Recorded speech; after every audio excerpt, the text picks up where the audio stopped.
Hey friends, it's me, Mrs. Smith, and I would like to go over main idea and details for an informational text. Now I have this smart file up and it's going to talk about what a main idea is, how to use the supporting details to help you find a main idea. So just a brief reminder that the main idea is what the text is all about. What is this text talking about? What's its big focus? And then details, or we know as supporting details, are evidence that supports that main idea. So going through it, I kind of like this because it shows a picture of a table. The main idea is kind of like the top of a table. It's the most important point of a text. Good readers determine this by looking for details that help support it. So what is it all talking about? Now remember, topic is just like one or two words, the big idea. And then the main idea is kind of putting that into a sentence. So over here you have the supporting details, and these are the legs of the table that support it or help hold up that main idea. And these details describe or even explain the main idea of the text. They're important to the text and they support the main idea, meaning they go over it and they give more details that talk about this main idea. So let's take a look at an example. So we're going to practice by reading an informational text about roller coasters, one of my favorites. Oh, I love when they loop around. Now, let's take a look at this passage.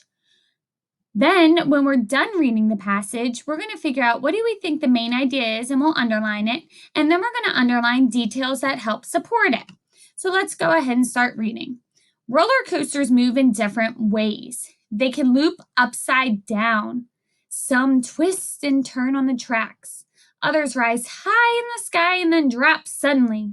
A roller coaster that does this is called King to Ka, located in Six Flags Great Adventure. No matter how roller coasters move, I love feeling the wind through my hair. All right, so I'm going to focus on what is this really talking about? And I'm going to look at the title of this story, knowing roller coasters. So what is it telling me about roller coasters? I know the topic is roller coasters. That's the big idea. But what about roller coasters? What is this talking about? So roller coasters move in many different ways. They can loop. So it's kind of telling me how they move. Is there a sentence that focuses on explaining how it moves, but it's not going into great details? What do you think the main idea is? If you pick the first sentence, you're correct. Roller coasters move in different ways. And I know this because then I'm looking at the rest of the sentence and it kind of explains to me or supports using these details of how roller coasters move in different ways. For example, they can loop upside down. That's a detail that supports how a roller coaster moves in a different way. Some twist and turn on the tracks. That's another detail that supports how they twist and turn on the tracks. Others rise high in the sky and then drop suddenly. Does that tell me how roller coasters move? Others rise high in the sky and then drop suddenly. Absolutely, yes. Others rise high in the sky and then drop suddenly. What about this next sentence? A roller coaster that does this is called King to Ka, located in Six Flags Great Adventure. Now, is that telling me how a roller coaster moves? No, so I'm actually not going to underline that. That's an irrelevant detail. It's just giving me an example.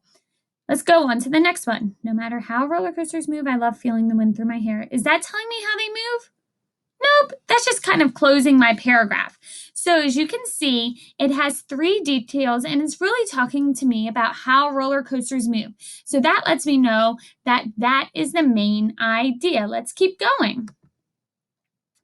So now we're going to focus on a text that you're going to find familiar in your packet number 2. You're going to take a look at the text called Adaptations, Grizzly and Polar Bears. And then we're going to be focusing just on this section right here called Similarities. So we're going to focus on this section with the heading mentioned as Similarities. So let's take a closer look at this piece.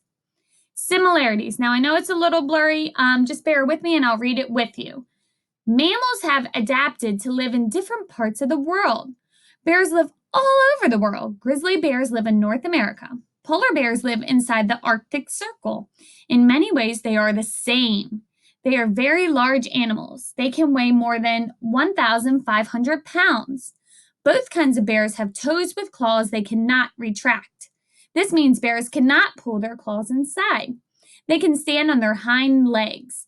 They can even sit up as if they were sitting in a chair. And all bears have rounded ears. There's something here that really helps me get a good idea of what this section's talking about. What do you think it might be? If you said heading, you're absolutely right. This is really nice because this has the heading labeled similarities. So this lets me know that this section is talking about the similarities of bears. So this kind of helps me know what the main idea is about. So I'm actually going to underline that. Even though it's not a complete sentence, it's going to help me figure out my main idea. So if I know it's about similarities, similarities means the same. Okay, so I'm going to read and I'm going to see if I can find actually some details that might help me figure out a good main idea. So what are some details that let me know how maybe grizzly bears and polar bears are the same? Mammals have adapted to live in different parts of the world. Now, that's not really telling me how they're similar. Bears live all over the world. Grizzly bears live in North America. Polar bears live inside the Arctic Circle. Is that telling me how they're the same? No, that's actually telling me how they're different. Nice job. In many ways, they are the same. Ooh, in many ways, they are the same. Okay, many ways, they are the same. They are very large animals. Yes, so I know that they're both large animals. They can weigh more than 1,500 pounds. That's telling me how they're the same. They can weigh more than 1,500 pounds. Oh, I noticed this word both.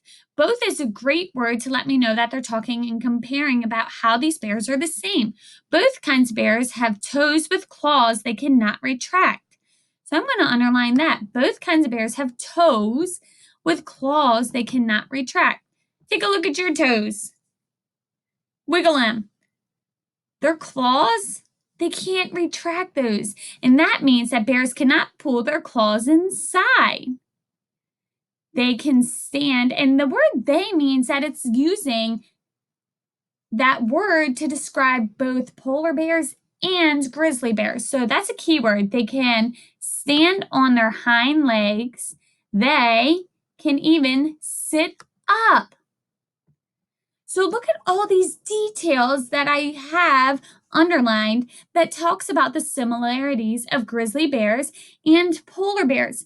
I notice I didn't underline a main idea sentence. That's okay. It's not right there for you. So that means you have to kind of think about it and create one on your own. So I notice it's the similarities, which means they're the same a lot. So what is a sentence you think you could create on your own that talks about the similarities? And we know that we're talking about grizzly bears. Oh, talking about grizzly bears, and we're talking about polar bears. So I'm going to include that in my sentence. Grizzly bears, polar bears, similarities. What do you think I could say? See if you can come up with one on your own. Using the word grizzly bears, polar bears, and like similarities are the same. What's a sentence you could create? The sentence I came up with is grizzly bears and polar bears have many, I shouldn't have the word similarities, have many similarities.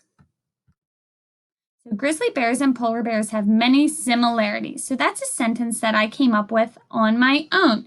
And I can support it with all these details of ways that they are the same.